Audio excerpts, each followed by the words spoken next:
श्रीलक्ष्मी रमणा नारायण श्रीलक्ष्मी रमणा नारायण श्रीलक्ष्मी रमणा नारायण श्रीलक्ष्मी रमणा नारायण नारायण वेद पारायण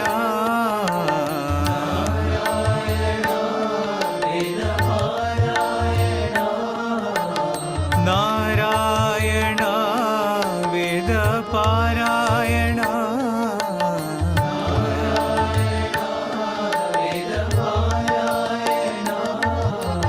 श्रीलक्ष्मी रमणा नारायण श्रीलक्ष्मी रमणा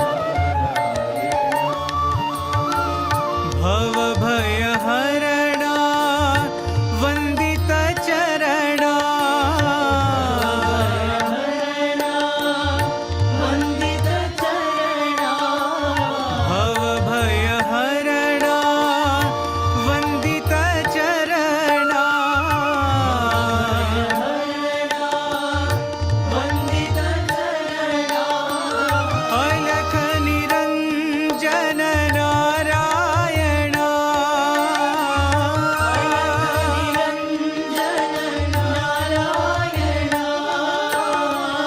अलख निरञ्जन नारायण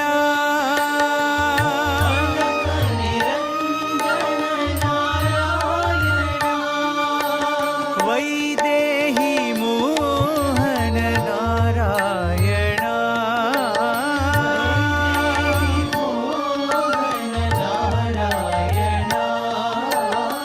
वैदेही मोहन नारायण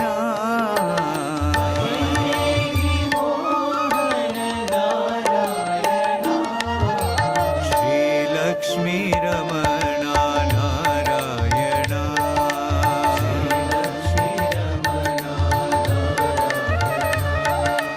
नारायण वेद पारायण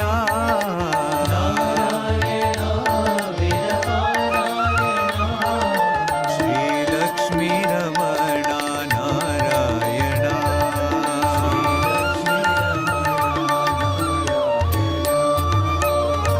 भवभयहरणा वन्दित चरणा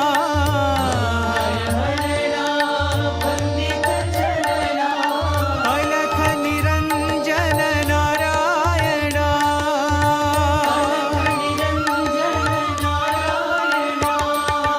वैदेही मोहन नारायण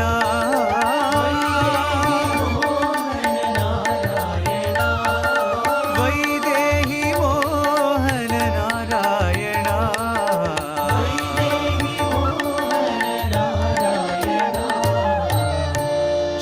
श्रीलक्ष्मी रमणा नारायण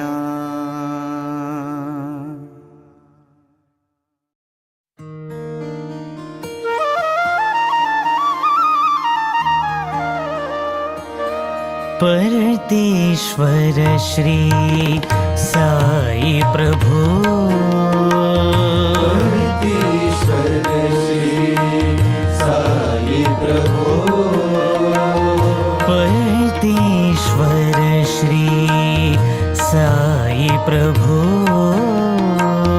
परतेश्वर श्री साई प्रभु ईश्वराम्बनन्दन साई प्रभु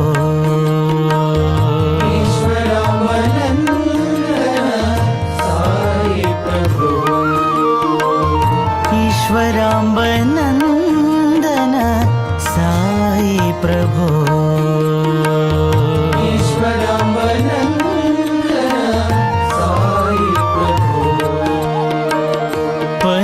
परतेश्वर श्री साई प्रभु परतेश्वर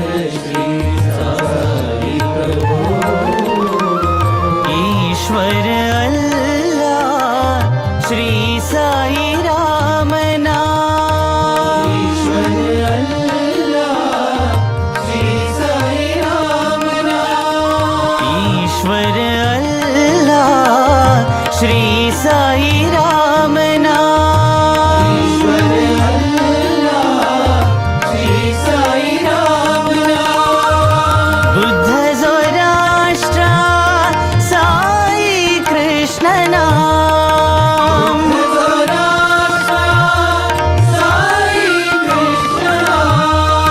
बुद्ध ज़ोराष्ट्र साई कृष्ण नाम।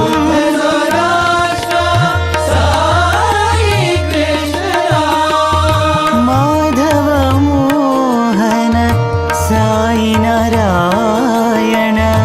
माधव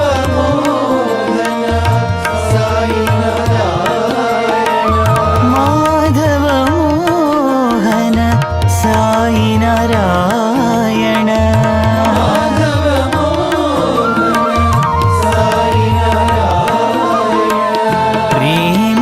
प्रेमावतारा प्रभु साई रामा।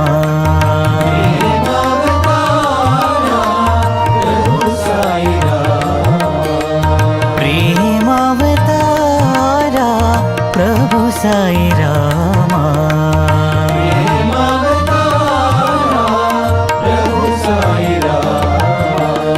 परतेश्वर श्री साई प्रभु।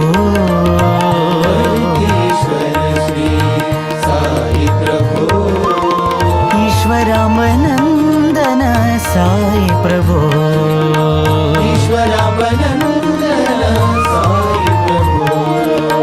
परतेश्वर श्री साई प्रभु।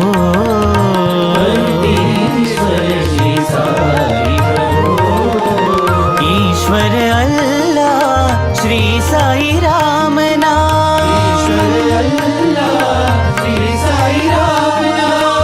बुद्ध ज़ोराष्ट्र साई कृष्ण नाम। माधव मोहन साई नारायण।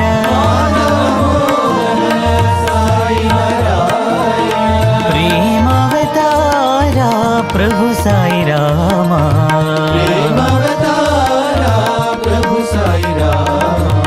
प्रेमावतारा प्रभु साई रामा।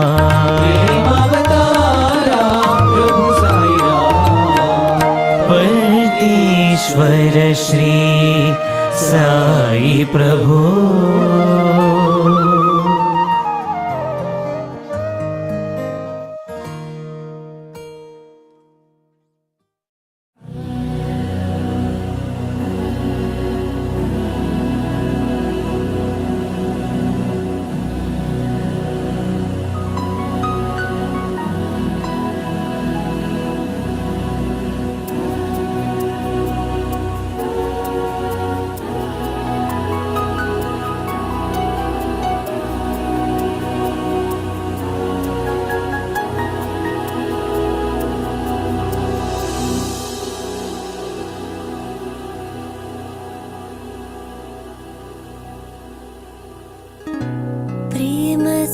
प्रेमस्वरूपिणी जननी मां। प्रेमस्वरूपिणी जननी मां। शरण नमोस्तुते साई मां। शरण नमोस्तुते साई मां।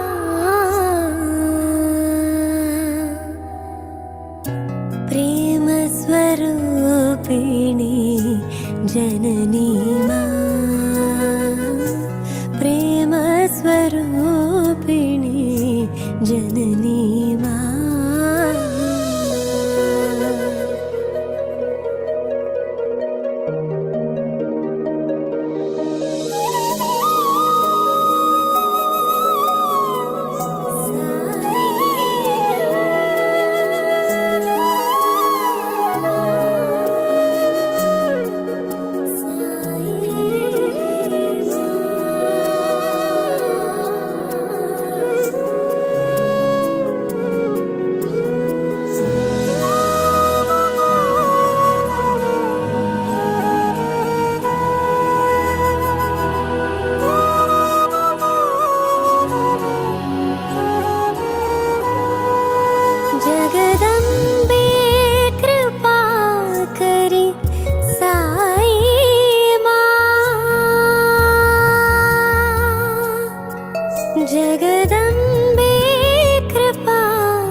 राम कृष्ण वासुदेव नारायण हरि हरि कृष्ण वासुदेव नारायण हरि हरि राम कृष्ण वासुदेव नारायण हरि हरि कृष्ण वासुदेव नारायण हरि हरि विश्वरूप वासुदेव नारायण हरि हरि विश्वरूप वासुदेव नारायण हरि हरि विश्वरूप वासुदेव नारायण हरि हरि विश्वरूप वासुदेव नारायण हरि हरि नारायण हरि हरि ओम नारायण हरि हरि नारायण हरि हरि ओम नारायण हरि हरि नारायण हरि हरि ओम नारायण हरि हरि नारायण हरि हरि ओम नारायण हरि हरि विश्वरूप वासुदेव नारायण हरि हरि विश्वरूप वासुदेव नारायण हरि हरि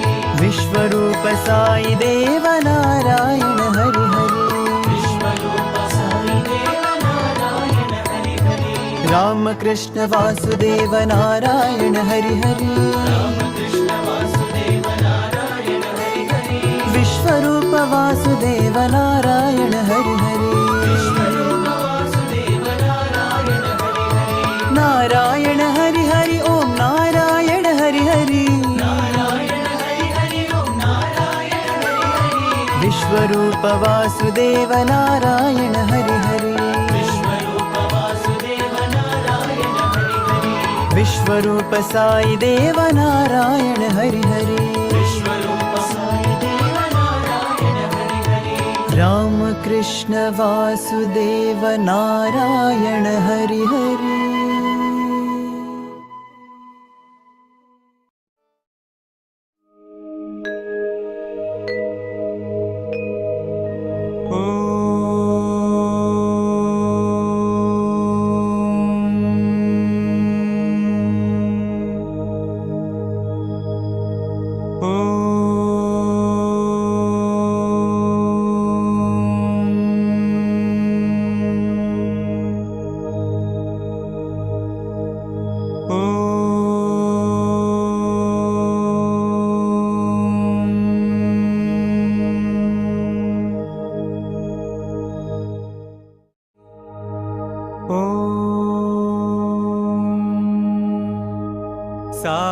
साईश्वराय विद्महे सत्यदेवाय धीमहि तन्नः सर्वः प्रचोदयात् ॐ साईश्वराय विद्महे सत्यदेवाय धीमहि तन्नः सर्वः प्रचोदयात् ॐ साईश्वराय विद्महे सत्यदेवाय धीमहि तन्नः सर्वः प्रचोदयात्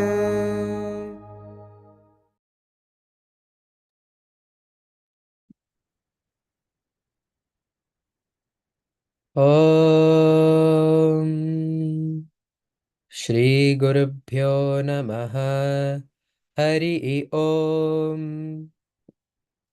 गणानां त्वा गणपतिगुं हवामहे कविं कवीनामुपमश्रवस्तमं ज्येष्ठराजं ब्रह्मणां ब्रह्मणस्पत आनः शृण्वन्नोतिभिः सीदसादनम् प्रणो देवी सरस्वती वाजेभिर्वाजिनीवती दीनामवित्रयवतु गणेशाय नमः सरस्वत्यै नमः श्रीगुरुभ्यो नमः हरि ओम् ॐ शान्ति शान्ति शान्तिः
So, Brother Sahil, I believe you're on mute.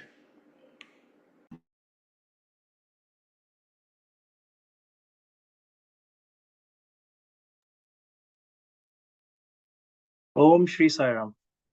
My humble pranam in lotus feet of our beloved Bhagwan. Respected everyone, Om Shri Sai Ram to you all. Thank you for joining today's session. My name is Sahil Singla, and it is my pleasure to host today's satsang. We hope you will find this session joyful and blissful, and lots to take away from it. Today, guest speaker is Brother N.Sudhindran. Brother Sudhindran was born and brought up in Chennai. He joined Sri Sathya Sai University in 1997 in Brindavan campus for his BCom honors. He went on to complete his MBA from Prashanthi Nilayam campus in 2002. Swami then blessed him with the opportunity to serve in the Finance and Accounts Department of Sri Sathya Sai Central Trust at Prashanthi Nilayam from January 2003. While serving in the Central Trust, Swami also blessed him with the good fortune of leading the Vedam chanting group in Prashanthi Mandir. He was blessed with the great boon of serving Swami in the Yajur Mandir from 2008 till Mahasamadhi. In November 2011, for personal reasons, he moved to Chennai to be with his mother. He was employed in the Finance and Accounts Department of L&T Construction, KONE Elevators, India at Chennai, and later he served as the Head Finance and Accounts, Andhra Pradesh Medtech Zone Limited at Vishakhapatnam. Recently, he started an engagement with the nutraceutical company in Bangalore as a finance and legal advisor. Today, at the end of the session, brother will be welcoming few questions, so feel free to write in chat box. Now, we welcome Brother Sudhindran to enlighten us on today's topic, Vedas, the breath of God. Sai Ram. Thank you. Sai Ram. Om Ganeshaya Namaha Saraswatyai Namaha Shri Gurubhyo Namaha Harihi Om Vagartaviva Samprikto Vagartah Pratipattaye Jagatah Pitarau Vande Parvati Parameshwarau Namah Sabhabhyah Sabhapatibhyascha Vo Namaha. Om Shri Sai Ram. I offer my most loving and prayerful pranams at Bhagwan's lotus feet. Respected elders, my dear brothers and sisters, Sai Ram to all of you. It's indeed my good fortune that Bhagwan has given me this opportunity to share a few of my thoughts and experiences on the topic Vedas, the breath of God. So let me start off as to why the Vedas are considered the breath of God. It is mentioned that in the Brihadaranyaka Upanishad, it is mentioned that Yasya Nishvasitam Vedaha, meaning to say, Vedas are the breath of God. This is because the Vedas, as well as Godhead, both of them are Anadi and Ananta and Sanatana, meaning to say they have no known origin or no end, and they are eternal, transcending all barriers of time and space and reasoning. Once a devotee asked the revered sage of Kanchi, Sri Chandrasekharendra Saraswati, as to which came first, the Vedas came first, or did God come first? And the revered Swami answered. Actually, he posed a counter question and asked, when a child is born, is the child born first or is its breath? So, as you can understand, just like how the child is born and it starts breathing that very instant, similarly, Vedas and God have come into existence, are in existence together, right from time immemorial. So that's why the Vedas and God are interconnected. And as Swami would call it, they share a avina bhava sambandham, meaning one cannot exist without the other. A person cannot exist without his breath, and breath cannot exist without the person. So that's how intertwined the Deva and Veda are. So it may be interesting to know as to what is the reason Swami gives a lot of importance for the Vedas. We have all seen how Swami had encouraged everybody to learn and chant the Vedas. In fact, Veda chanting is an integral part of Prashanthi Nilayam Mandir program, morning and in the evening. So, why is Swami placing so much importance on Vedas? The reason is when Bhagwan descended as an avatar, he declared that there are three important pillars of his avataric mission.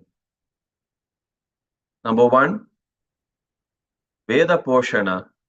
Number two, Vidvat Poshana. And number three, Dharma Sthapana. Veda Poshana to foster the Vedas, Vidvat Poshana to foster the Vedic scholars who lead the Vedic way of life, and Dharma Sthapana for re-establishment of Dharma or righteousness. Even Lord Krishna in the Bhagavad Gita had mentioned Paritranaya sadhunam vinashaya cha dushkritam dharma samsthapanarthaya sambhavami yuge yuge.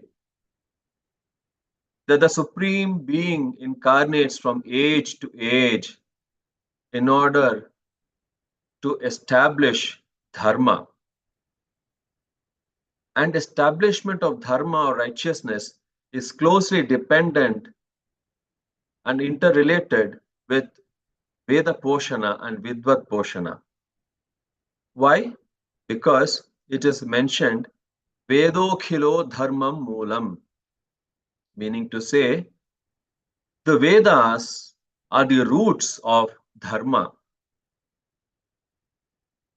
And therefore, if Bhagwan has to establish and foster dharma, he has to foster and protect the Vedas. Just like how if a tree has to grow, we have to water its roots.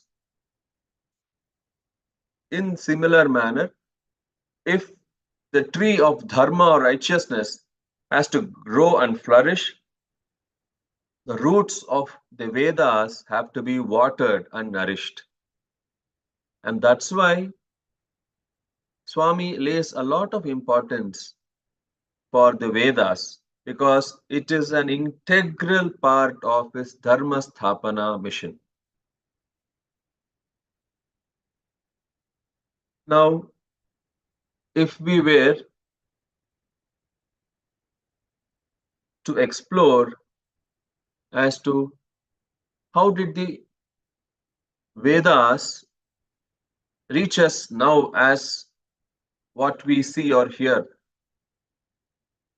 It is true that the Vedas and God originated together, but how have we got this treasure of Veda till this date?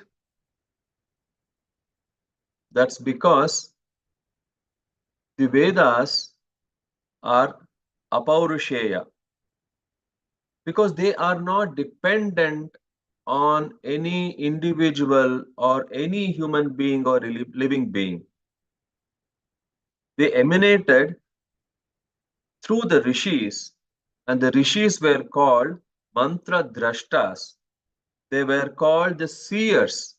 So the Vedas were not composed by any rishi, but it was heard by the rishis when they were in deep meditation and connected with the supreme source. And that's why, for example, if we were to take the most famous Savitra Gayatri mantra, before we chant any mantra, we would generally mention the rishi who was the mantra drashta, who has given us, who has been a channel for us to receive the mantra, and which chandas or meter that particular mantra is set to, and who is the devata or in whose worship this mantra is to be used for. So in the Savitra Gayatri, before we start chanting, we start Vishwamitra Rushihi Savita Devata Gayatri Chandaha, meaning to say, for the mantra, Gayatri mantra, Om Bhur Bhuvasvaha, Om Tatsa Vituruvarenyam, Bhargo Devasya Dhimahi, Dhiyo Yona Prachodayat, Om Apojyoti Rasomritam Brahma Bhur Bhuvassuvarom.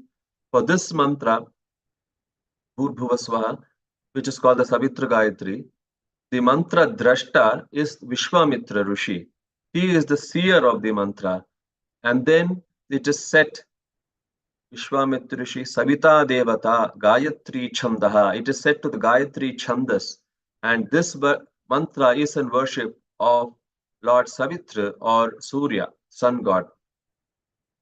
So therefore, the Vedas are apaurusheyas, and therefore they have been passed down from generation to generation, from the very first mantra drashta till now, when people across millions of years of time have learnt it and then passed it on to the next generation.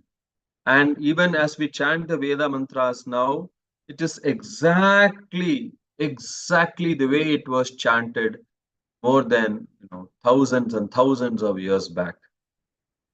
And that is the speciality of the Vedas.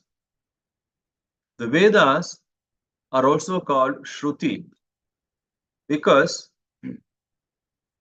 they are meant to be heard, absorbed, and then reproduced. Unlike any other learning that we have, that we would read, the Vedas are meant to be heard directly from the words, from the mouth of the Guru. And that's how you absorb that, and that's how you imbibe it, and then you reproduce it, and then it is passed down to the next generation. And this Guru Shishya Parampara has enabled the Veda mantras to be transmitted from time immemorial down to this day without a slightest degree of corruption. So that is the most unique aspect of the Vedas.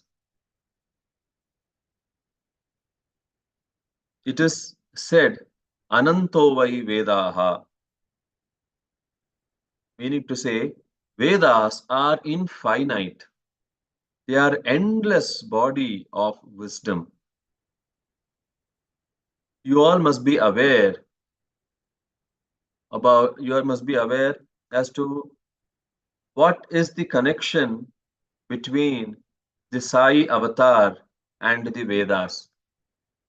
Apart from the fact that Swami fostered and encouraged everybody to chant the Vedas and know their meaning, there is a very special and direct relationship as to the origin of the Sai avatar and the Vedas.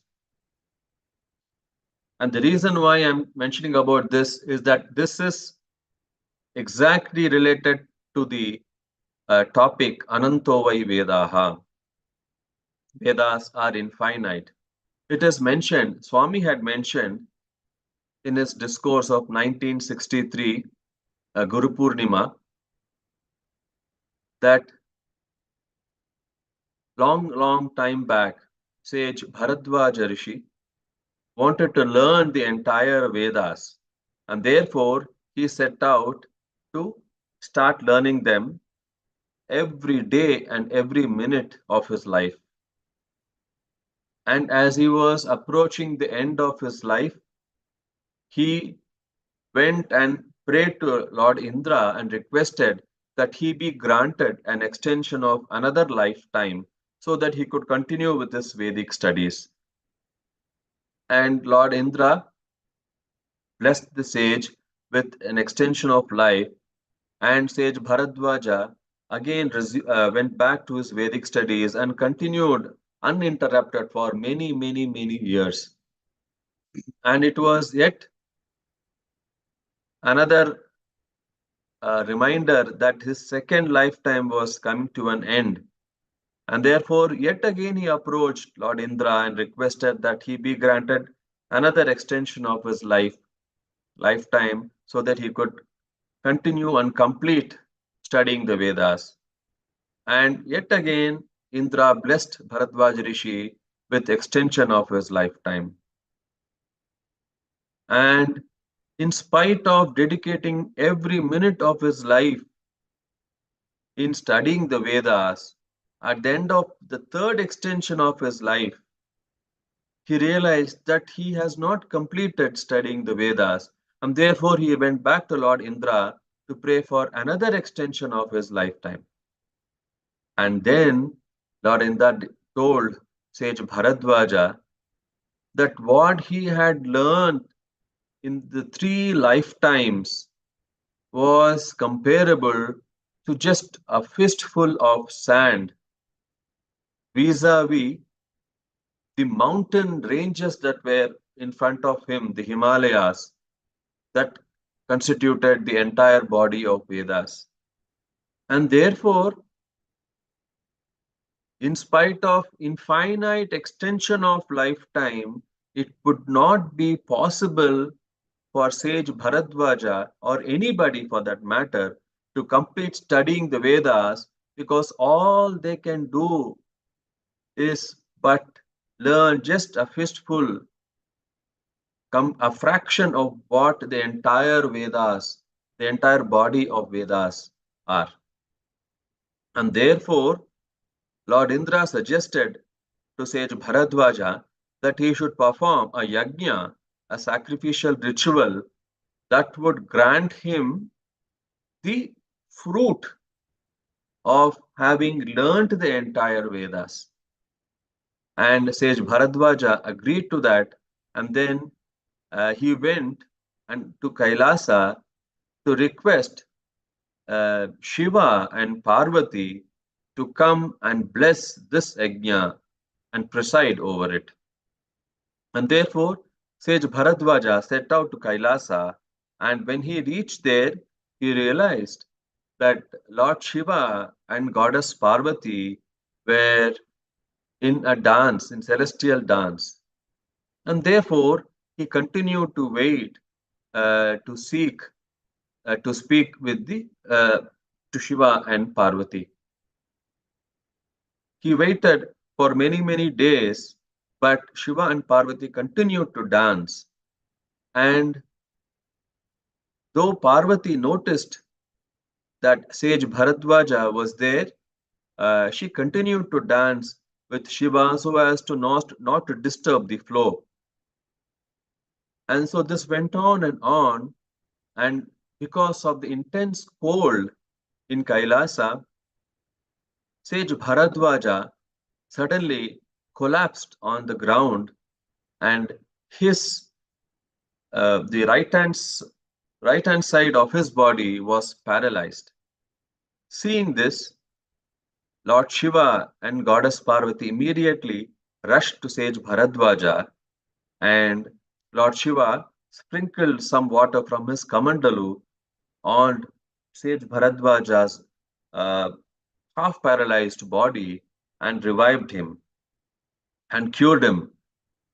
And when Lord Shiva asked as to what is the purpose of sage Bharadwaja's visit to Kailasa, the sage humbly submitted and prayed that Shiva and Parvati should come and preside over this yajna so that he could attain the fruit of having studied the entire Vedas.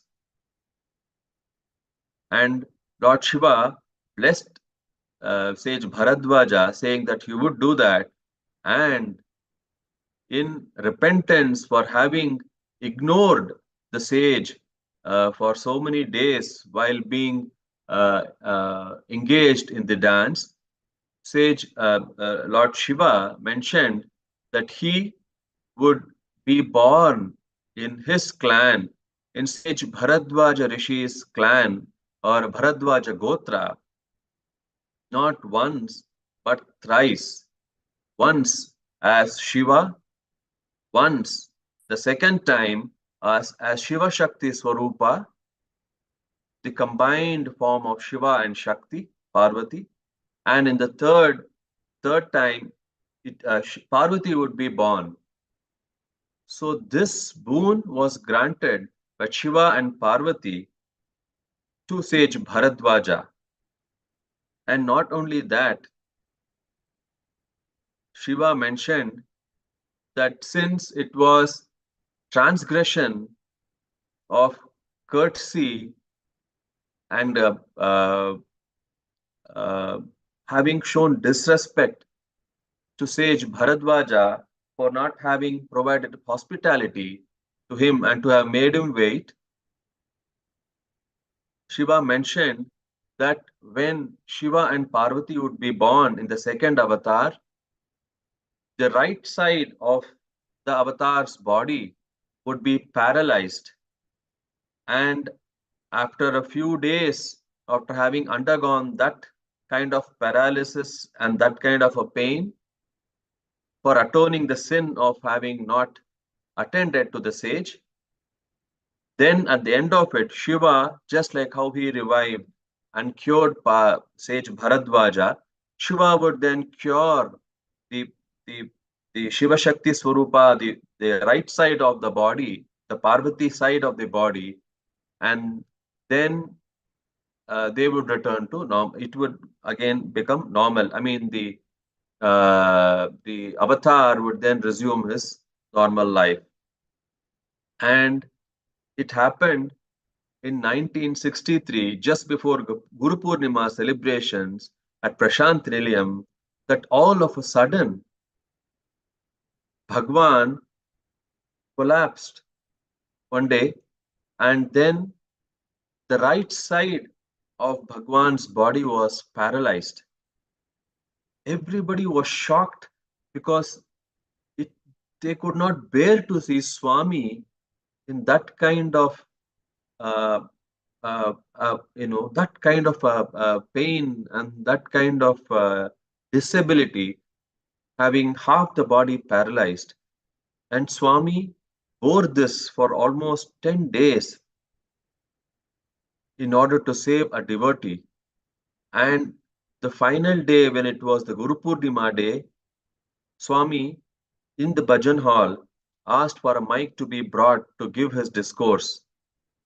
And then when Swami attempted to speak, he could not speak properly, obviously because of that paralysis of the right side. And everybody was crying out in tears, seeing Swami struggling to even utter a word. And then Swami indicated that water should be brought.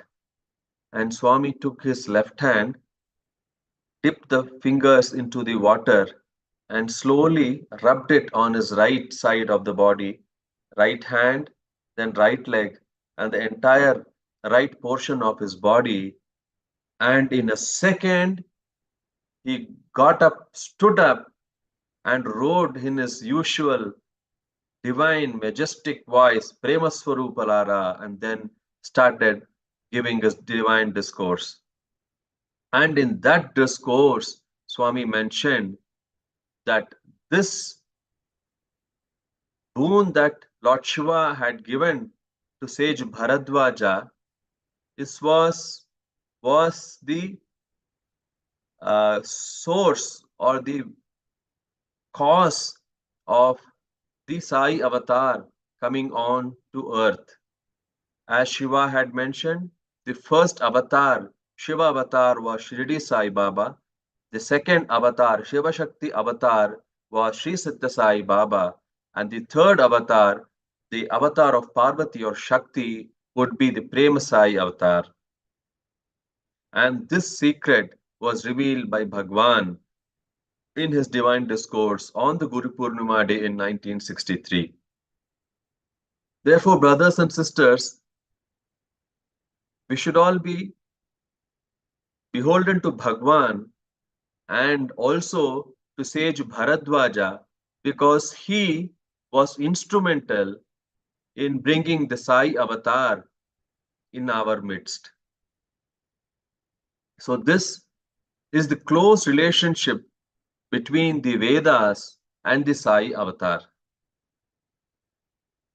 I would also like to point out that if one were to contemplate on the names Bhagwan has given to his residences, we would find a very striking feature in that.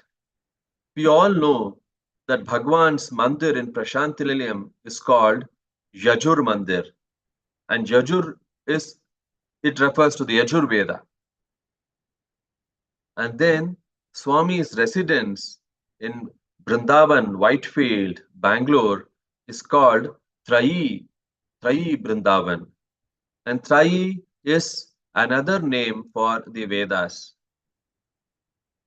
And Swami's mandir in Kodaikanal is called Sai Shruti. Shruti is yet another reference to the Vedas.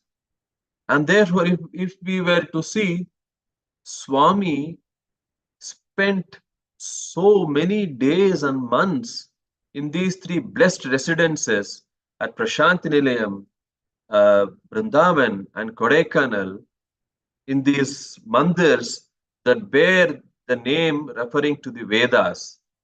And therefore, it is not difficult to understand that Swami is driving home a message by doing this. At least I understand that to be that just like how physical Swami resides in these residences that refer to the Vedas, the Yajur Mandir, Trayi Brindavan, and Sai Shruti, similarly, God resides in the Vedas. The Vedas are an embodiment of this supreme being in the form of sound. And Swami often says, Shabda Brahmamayi, meaning to say, sound is divine. Sound and vibration, these are two aspects or two sides of the same coin. Einstein, in his first law of thermodynamics, has mentioned that energy cannot be created or destroyed. It can only be changed from one form to another. And therefore, the audible sound and the vibration are but the same form of energy, but the sound is audible to human ear whereas the vibration may not be audible to human ear. And therefore, the Vedas are the most potent form of sound, most powerful and encapsulated form of sound that is divine. And it is not unique to Sanatana Dharma that the sound is referred to as being an aspect of the divine. Even in the New Testament of Bible, it is mentioned that in the beginning was the Word, and the Word was with God, and the Word was God. And this is what Swami says too. Shabda Brahmamayi, Characharamayi, Anandamayi. So the sound is essentially an important and significant aspect of divinity. Sound is God. Swami, in one of his Chinnakathas, very beautifully brought home this message about the power of sound. Swami mentions in the Chinnakatha that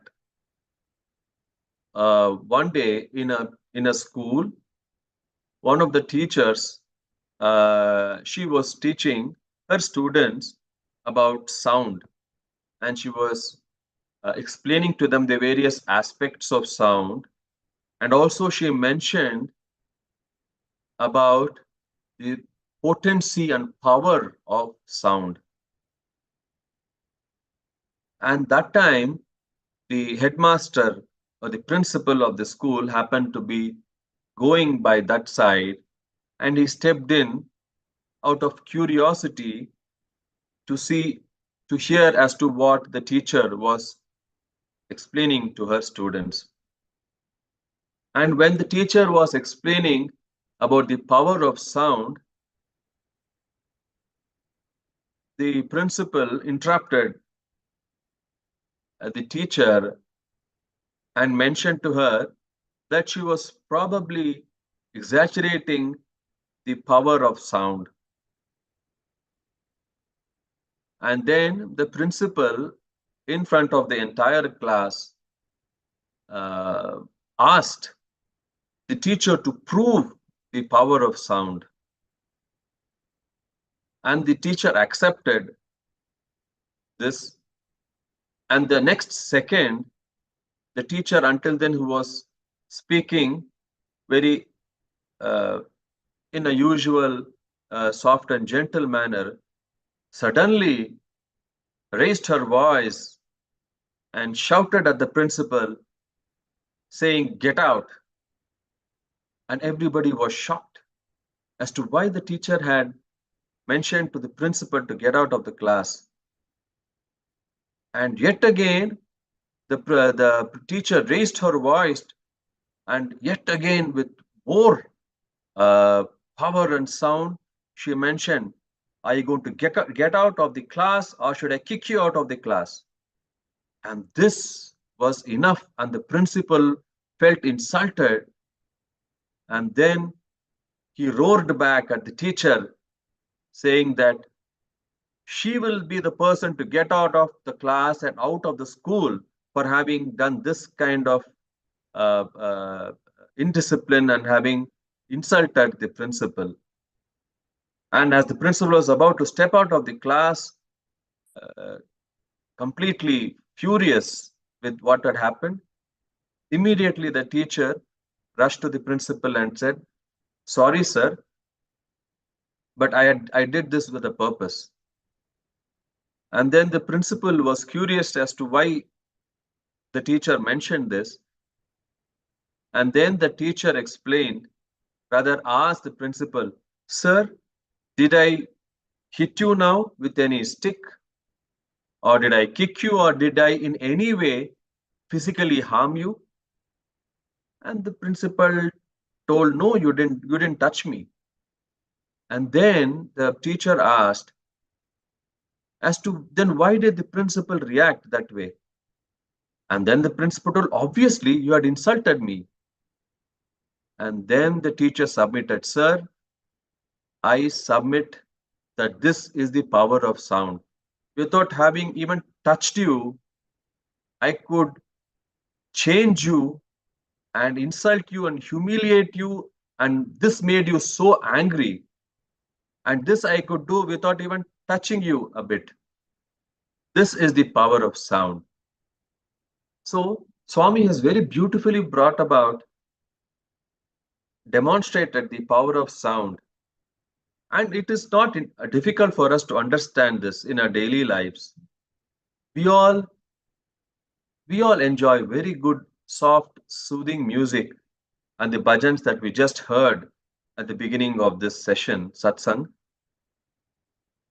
How do we feel when we listen to that kind of soothing song and music, vis-a-vis having to hear, multiple vehicles honking in a completely congested road? That kind of cacophony and that kind of a disturbance, really it puts us into a very, very uncomfortable position to be exposed to that kind of jarring sound.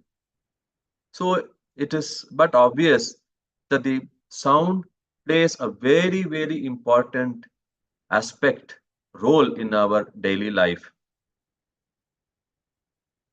And like I mentioned, the mantras, the Vedic mantras, are carefully formulated sound arranged in such a manner to deliver very, very specific benefits or uses.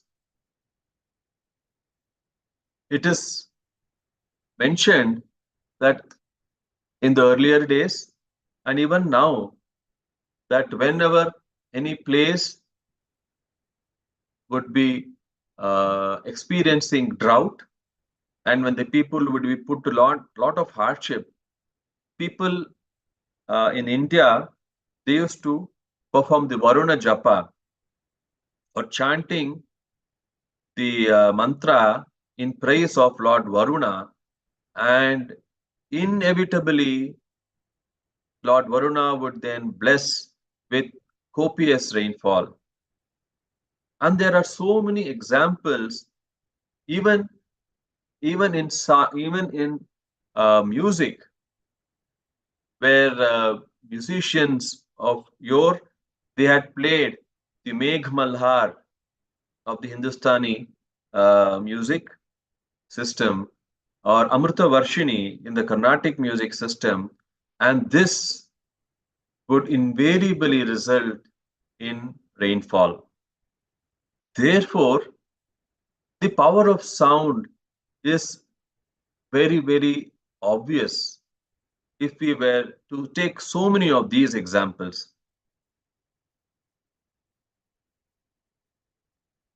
Another very important aspect of the Vedas are its words, its meanings. It is mentioned by learned scholar Shayanacharya of ancient times that every word has 6 meanings,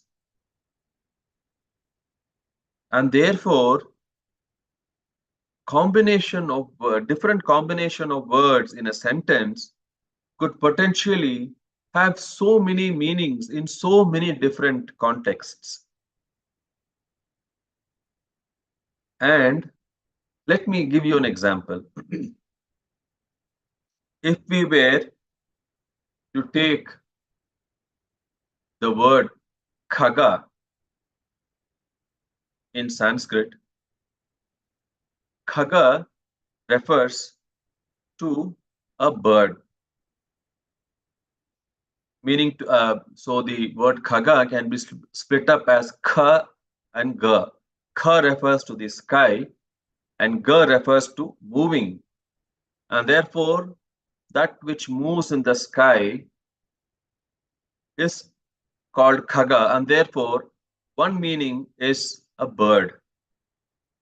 Yet another meaning is sun, because sun and other celestial bodies also move across the sky. And therefore, in Surya Namaskara mantra, Lord Sun is propitiated as Khagaya Namaha. So this one word Khaga refers to bird as well as sun. Now, let us take another example. Shiroja. The word Shiroja refers to hair. Shira means head and Ja means one which is born out of. So one which is born out of the head is hair. But yet there's another meaning for the word Shiroja, and that refers to thought.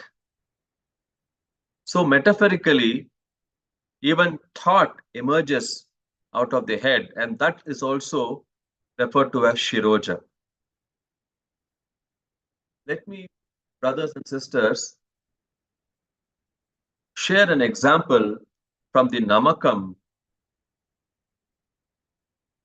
The Namakam of Sri Rudram is a very, very powerful mantra. And you are all aware that Bhagwan had encouraged all of us to learn the Namakam, the Sri Rudram. And every day, in the morning and in the evening, Namakam is chanted in Prashanthi Mandir. Swami always used to say, Rudram chapte bhadrangga untamu. Meaning to say, if we chant Rudra, we would be Bhadra, we will be protected. So let me quote one example that from one verse from the Namakam. There is this Namo Goshthyaya cha Gruhyaya cha, meaning to say, salutations to Lord Rudra. So Goshtya refers to the cowshed where the cows live, and Griha refers to the houses or homes, residences where people live. And therefore, in this verse, one meaning would be is that salutations to Lord Rudra, who lives in the cowsheds, and the one who lives inside homes and residences. And it is not difficult to understand the import of this particular meaning and verse, because Rudra or God is present equally in humans and also in the cattle and all the living beings. And therefore, we offer our obeisance to Rudra, who lives inside human beings and inside the cattle who reside in the residences and cowshed respectively. Now, this is one meaning at a physical level. But Shainacharya explains another metaphysical meaning to this very same verse, Namo Goshthyaya cha Gruhyaya cha. Let's take the word Goshtya. So one word, like I mentioned to you, one meaning is the cowshed. But another meaning is the word go in Sanskrit refers to cows, is what I mentioned. But it also refers to the Vedas. And therefore, it refers to the place where Vedas are placed or exist. To understand this better, we'll have to refer to the Brahmananda Valli of Taittiriya Upanishad. It says, you're all aware, so there are 5 sheets of existence. that Swami often refers to in his discourses. The Annamaya Kosha, the physical body, the Pranamaya Kosha, the sheath, life sheath, or the vital airs, or the life force, Manomaya Kosha, the sheath of the mind, Vijnanamaya Kosha, the sheath of the intelligence, I would say the intellect, and the final one, Anandamaya Kosha, the sheath which comprises of the Atma and bliss. So each one of us are made up of these 5 Pancha Koshas, the Annamaya Kosha, Pranamaya Kosha, Manomaya Kosha, Vijnanamaya Kosha, and Anandamaya Kosha. And in the Manomaya Kosha, the Taittiriya Upanishad, Brahmanandavalli, talks about all the 5 koshas, and when it comes to the Manomaya Kosha, it says, Anyontara Atma Manomayaha Tenaisha Purnaha Sava Esha Purusha Vidha Eva Tasya Purusha Vidhatam Anvayam Purusha Vidaha Tasya Yajure Vashiraha Ruktakshinah Pakshaha Samottarah Pakshaha Adesha Atma Atharvangirasah Pucham Pratishtha Tadapyesha Shloko Bhavati. So it is mentioned that the Vedas are placed in the Manomaya Kosha, and the Rig, the Yajur, Sama, and Atharva Vedas form various portions or aspects of this Manomaya Kosha, or the mental sheath. And therefore, going by this verse from the Brahmananda Valli, now if we were to explore as to where the go or the Vedas are placed, they are placed in the mind, human mind. And therefore, when we say Namo Goshtya Cha, we are offering salutations to Lord Rudra, who resides in the mind. What a beautiful metaphoric meaning, isn't it? On one hand, we are offering our obeisance to Lord Rudra in the form of cows residing in the cowshed. And the very same word, it refers to Lord Rudra, who resides in the form of Vedas in the Manomaya Kosha, or in the human mind. So therefore, this is just one example, dear brothers and sisters, as to the depth and symbolism that is in abundance in the Vedas. Just like Shainacharya mentioned, if we were to read and understand the Vedas, all 6 meanings of every word, and therefore the potential permutation and combination of the meanings that emerge in various contexts based on the meanings, the 6 meanings of every word of the Vedas, it is really infinite, isn't it? There's so much wisdom that lies hidden in every verse, every sentence of the Vedas. And therefore, that's why Swami always used to say, when there are so many meanings, Swami always advised us to look at the inner meaning. That's why always Swami used to say, yes, I, see always inside. So this is the richness of the Vedas. And the Vedas are not restricted to any one group of individuals. No, the Vedas are the treasure for the entire humanity. And everyone, irrespective of their caste, creed, language, religion, race, and geography and gender, everybody has the divine right to learn, chant, and follow the Vedas. Because the Vedas are the gift of God to the entire humanity. And therefore, each one of us are entitled, and in fact, it is the bounden duty of each one of us to learn the Vedas, understand the meaning, practice it in our daily life, and share it with everybody around us.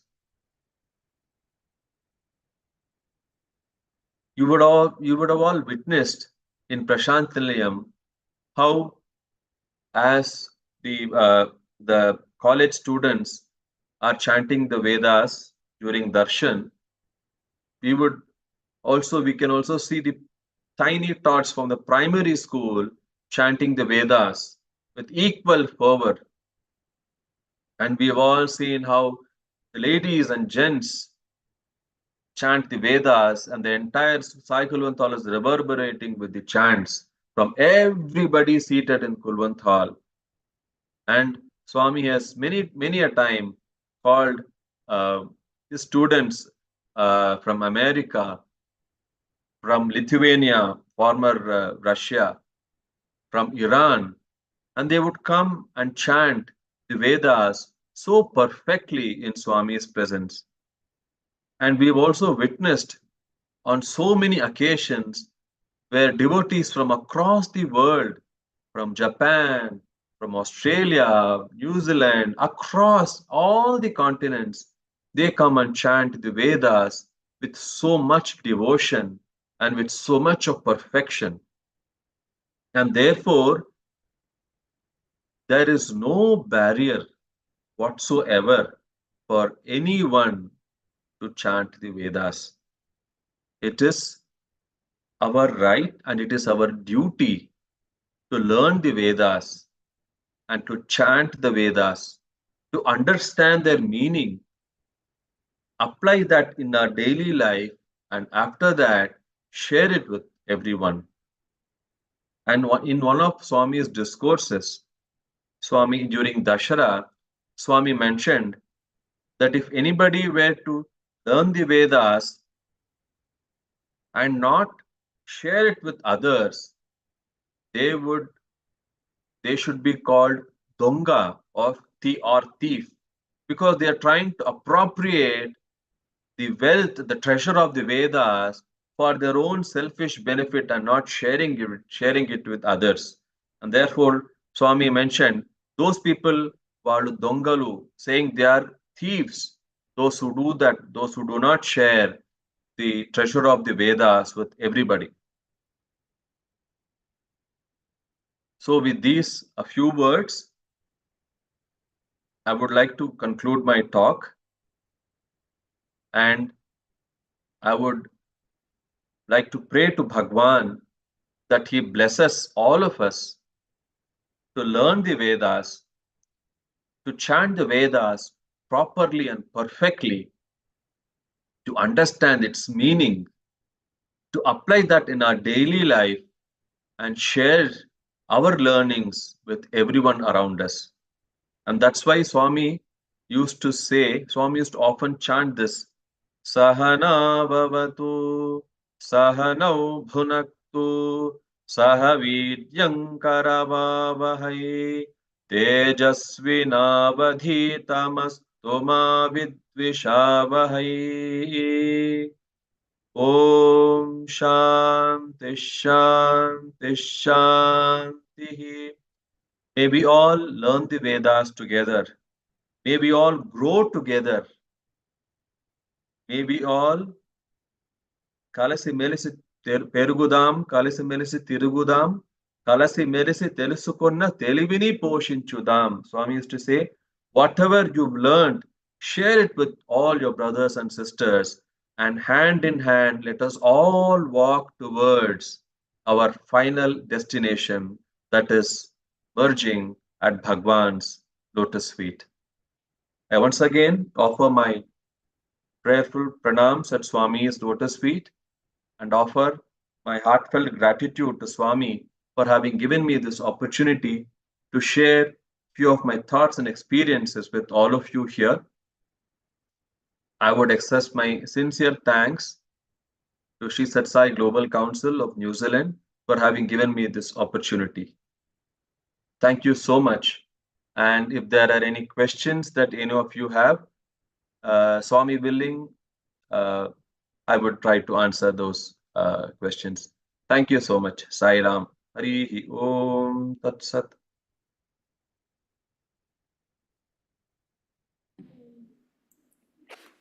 Sai Ram, Brother Sudhindran. Sai Ram. Thank you so much for sharing your wise words with us tonight around the Vedas. Many of us do actually continue to learn the Vedas here as part of our sadhana, and I'm sure that this session has come at the right time for a lot of us to continue to embrace the Vedas and encourage us to continue to learn them wholeheartedly. So we sincerely cannot thank you enough. We have just received a few questions in the chat box for during the session tonight, and I thought I'll quickly ask one or two of them before we close up the session. Now, the first question that's come through, Sairam brother, being a busy entrepreneur, how do you integrate worldly duties and spirituality on a daily basis? Don't your duties interfere with your prayers? Very nice question. And Swami has given a very beautiful answer for this. In fact, I remember former Vice Chancellor of the university, Professor G. Venkatraman, in one of his talks, he mentioned that once Swami had gifted him a pen, and he would always carry two pens in his pocket, one which Swami had given him, and one another ordinary pen. And so what he would do, whenever he wanted to write any letter to Swami, he would use the pen given by Swami. And then when he wanted to perform other, other duties and other work at the university or otherwise, he would use the other pen. And then once Swami asked him as to why he was having two pens, Professor G. Venkatraman mentioned that he does this, that he would use the pen given by Swami for writing letters to Swami, and he would use the other pen for doing his work in the institute or any other thing. And then Swami told that is wrong, because every work that you do is divine. Any and every work that you do, you should offer it to God. And that's why Swami always used to say, Sarva Karma Bhagavat Prityartham, meaning to say everything that we do, we should do it with the bhavam or feeling of offering it to Swami. And therefore, when we develop that kind of faith, then there is nothing called the worldly or spiritual. Working in the office with all due diligence and sincerity is as good a prayer as chanting the Vedas or singing the bhajans in Swami's mandir, provided we do it with that kind of devotion and bhavam. So, and Swami has also mentioned many times to students, when batches of students used to graduate every year, Swami, in his discourses, Swami had mentioned to students that once they leave the portals of the institute and take up employment and or business in their as a profession, the Swami mentioned that don't think that that is any different. Do that as an offering to Swami, because Swami always says work is worship. Anything done with pure intention, with utmost sincerity and devotion, is nothing but a prayer, and therefore that is no less spiritual than offering our prayers in Swami's mandir. So I hope that answers the question, brother Sairam. Certainly, that very well answers the question, and I'm sure we all got something out of that. So thank you so much for your response, brother. I also quickly wanted to ask, at the start of the Zoom while we were doing the testing, I think you had some photos you wanted to share with us. Yeah, sorry that I actually it skipped my mind. Thank That's you, all brother, right. for reminding that. Yeah, so it was it was in Prashanthi Nilayam, July 2005, when we were all chanting the Vedas. In fact, that particular time we were chanting the Narayana Upanishad, which is in praise of Lord Sriman Narayana. And this mantra also talks about the power of the Ashtakshari mantra, Om Namo Narayanaya. So as we were chanting this mantra, Swami called me and then asked me to translate this mantra into English. And so, as every verse was being chanted, I would render the meaning in English, and then the next verse would come, and so on and so forth. And after after I had completed giving the translation of the entire Narayana Upanishad, Swami then waved his hand and then materialized a very, very beautiful, exquisite golden necklace. So let me share my screen. There are some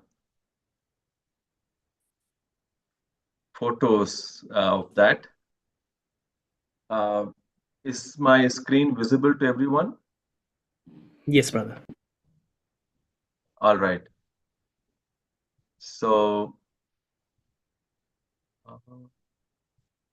okay, you're able to see the photo of Swami holding the necklace, right? That's right. All right, yeah. So this is the necklace that Swami had materialized, and then he called one of my teachers, brother Anil Kumar, and then Swami was explaining about the necklace. Swami mentioned that this necklace contained the power of the mantra Om Namo Narayanaya. Swami mentioned that this mantra Om Namo Narayanaya is the essence of all the scriptures of all the religions of the world. This mantra is the essence of all the scriptures. And then Swami mentioned that everybody think that there are so many different forms of God, that there is Purusha and there is Prakriti, there is God and there is nature. But no, there's only one God. All that exists is that one supreme God. Nothing else exists but that. So then Swami mentioned this, then asked me to show this necklace to everyone in Saikulwant Hall. And then Swami then asked me to whatever Swami had told me about this, he asked me to share it with everybody, to speak this out on the mic for the benefit of everybody in Kulwant Hall. And if we were to actually correlate what Swami had mentioned, and that was exactly matching with the Narayana Upanishad that we just chanted. Because in the Narayana Upanishad, it is said, the one who chants the mantra Om Namo Narayanaya gets the benefit of having chanted the entire Vedas. Sarva Veda Parayana Punyam Labhate. So that's why Swami mentioned that the mantra Om Namo Narayanaya is the essence of all the scriptures. And then, yet again, the Swami, when Swami said there's only one God. So in the in Narada Upanishad, it is meant, it is said, Nadvitiyo osti kaschit. There is nothing else ever. There's only one God, Sriman Narayana. So, this is the necklace that Swami had materialized that day in July 2005. And then Swami had asked me to explain this to everyone in Sai Kulwant Hall. Another very important lesson that I could understand from this experience episode is that when Swami said that this is the essence of all the Vedas, and the Narada Upanishad says that by chanting the name of Narayana, we get the benefit of having chanted the entire Vedas. It means that every name of God is filled with the power of divinity. And by chanting the name of God with all our love and devotion, we would also get the benefit of having chanted the Vedas.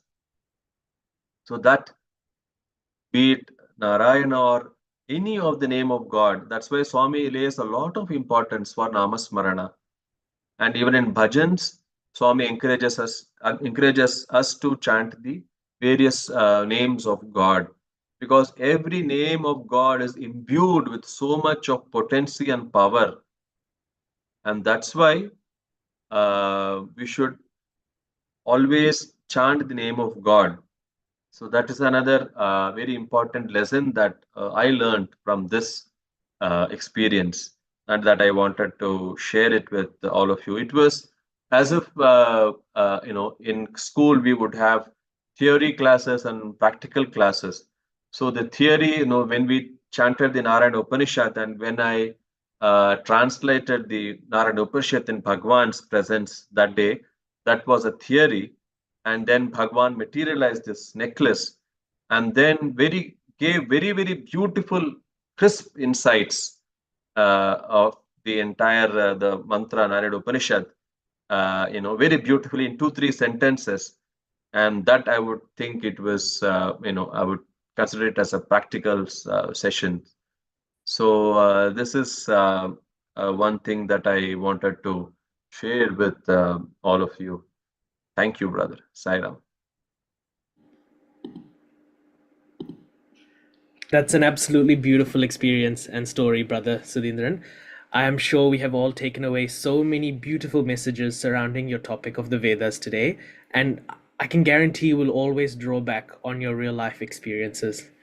On behalf of all of the devotees from the Sri Sathya Sai Global Council of New Zealand, we are eternally grateful to you for taking your time out of your busy schedule today to join us for this month's Pathway to Prashanthi. And we're thankful to our beloved Swami for gracing us with this opportunity to hear your amazing words.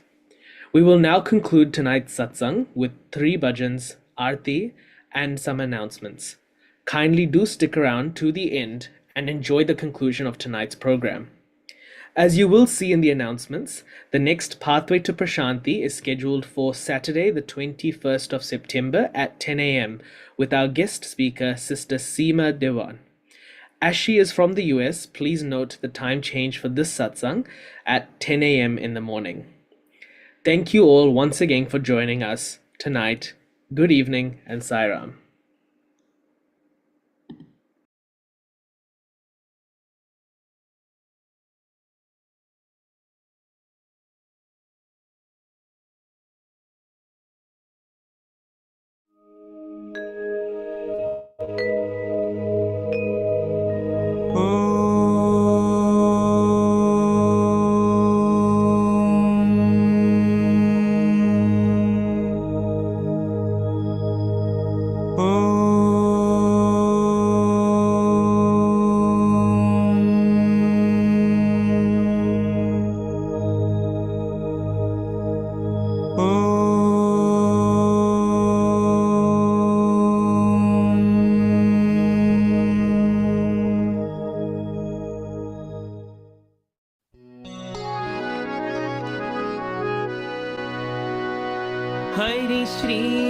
Ganpati Om Hari Shri Ganpati Om Hari Shri Ganpati ओम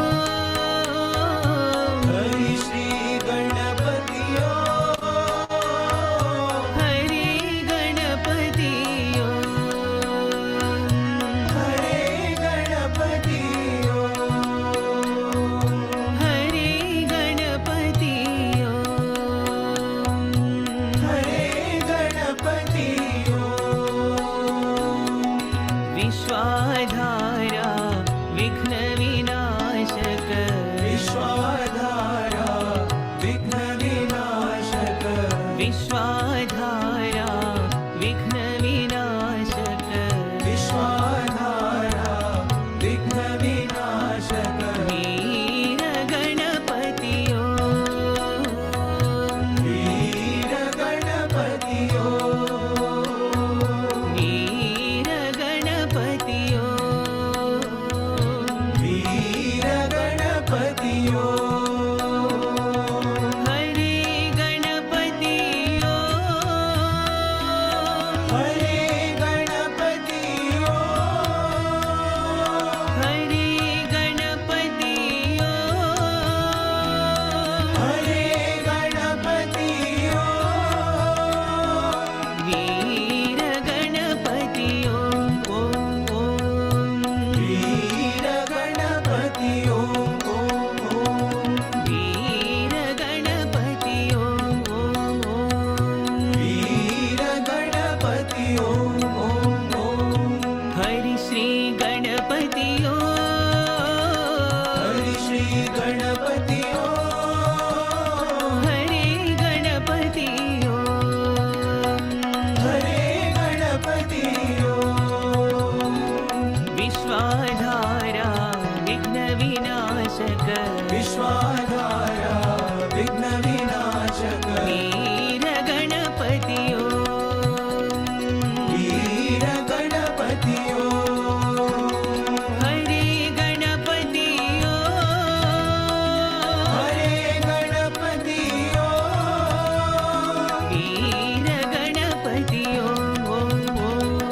वीर गणपति ओम वीर गणपति वीर गणपति ओम हरि श्री गणपति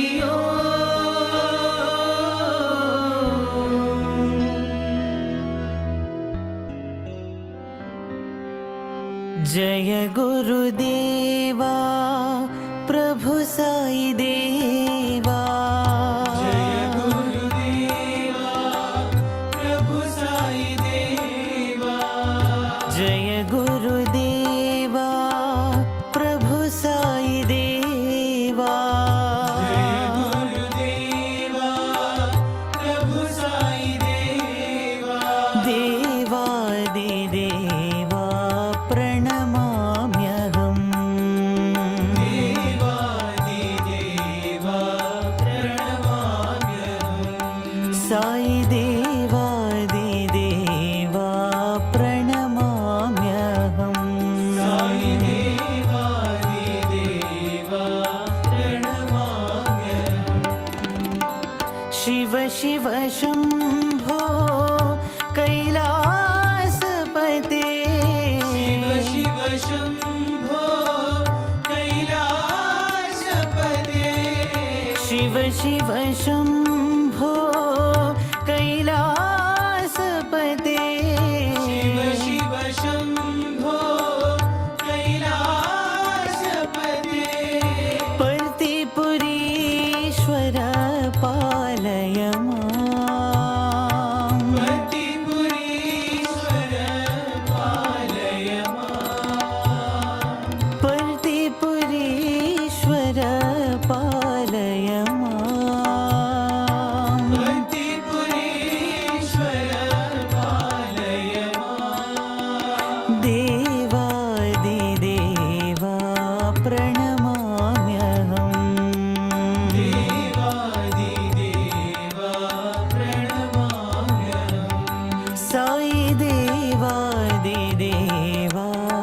प्रणमाम्यहम् साई देवादिदेवा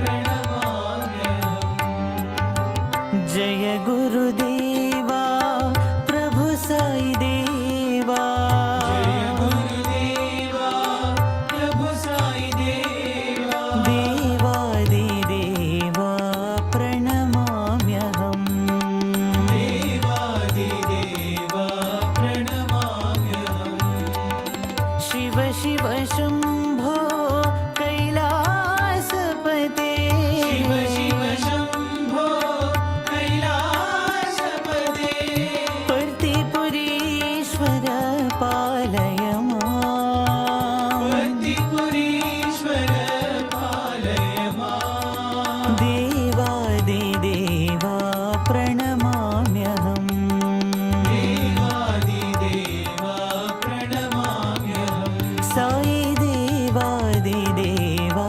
प्रणमाम्यहम् साई देवादिदेवा प्रणमाम्यहम् जय गुरुदेवा प्रभु साई देवा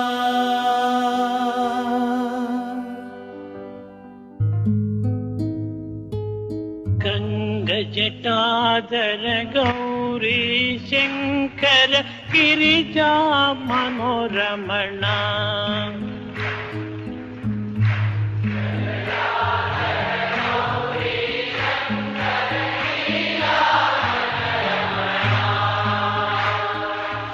मृत्युञ्जय महदेव महेश्वरं मङ्गल शुभचरणा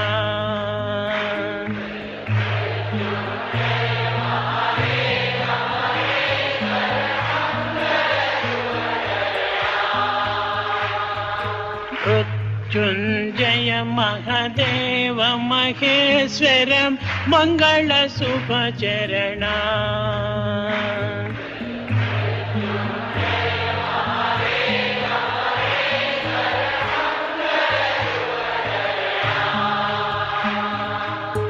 नन्दिवाहन नागभूषण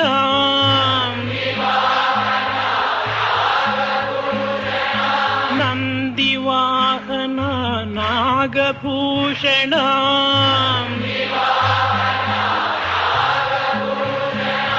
निरुपम गुणसदना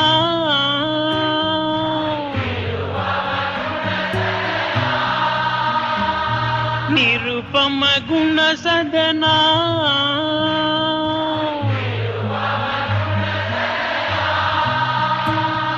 नटन मनोहर नीलकण्ठ हरि नटन मनोहर नीलकण्ठ हरि नीरजदल नयना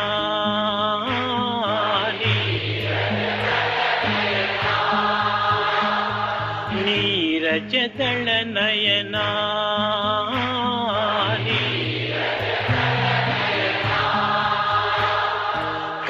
कंगजटाधर गौरी शंकर गिरिजा मनोरमणा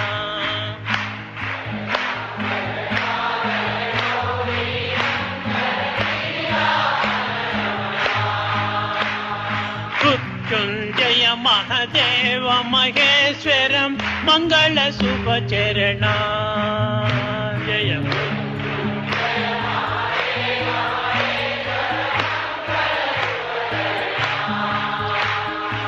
नन्दिवाहना नागभूषण निरुपम गुणसदना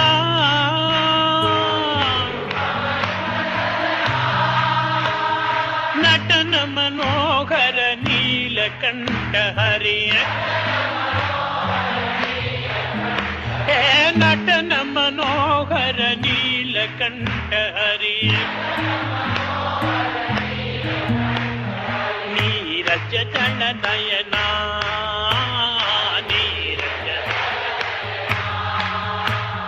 नीरजदल नयना नीरज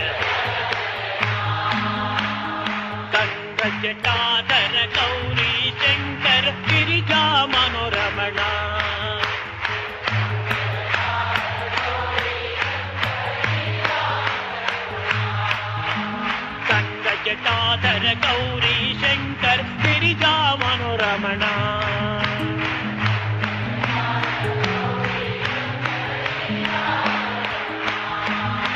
మృత్యుంజయ మహదేవ మహేశ్వర మంగళ శుభచరణ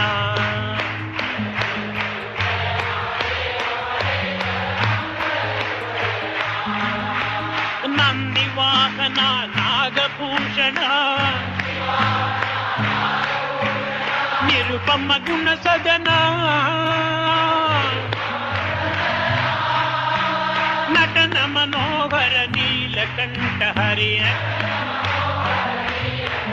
హే నటన మనోహర నీలకంఠ హరియ నీరజదళ నయనా నీరజదళ నయనా నీరజదళ నయనా గంగ జటాధర గౌరీ శంకర గిరిజా మనోరమణ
ॐ जय जगदीश हरे स्वामी सत्य साई हरे भक्त जना संरक्षक भक्त जना संरक्षक पति महेश्वर ॐ जय जगदीश हरे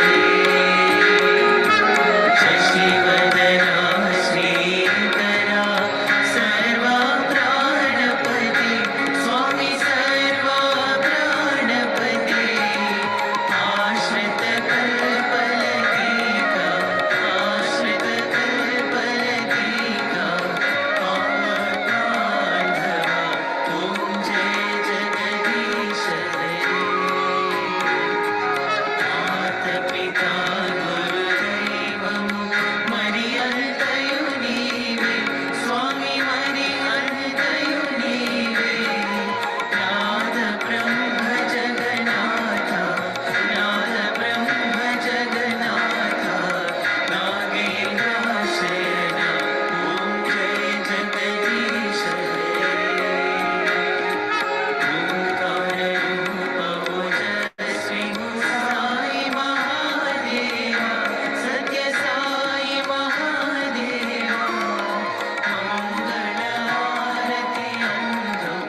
जय बोलो भगवान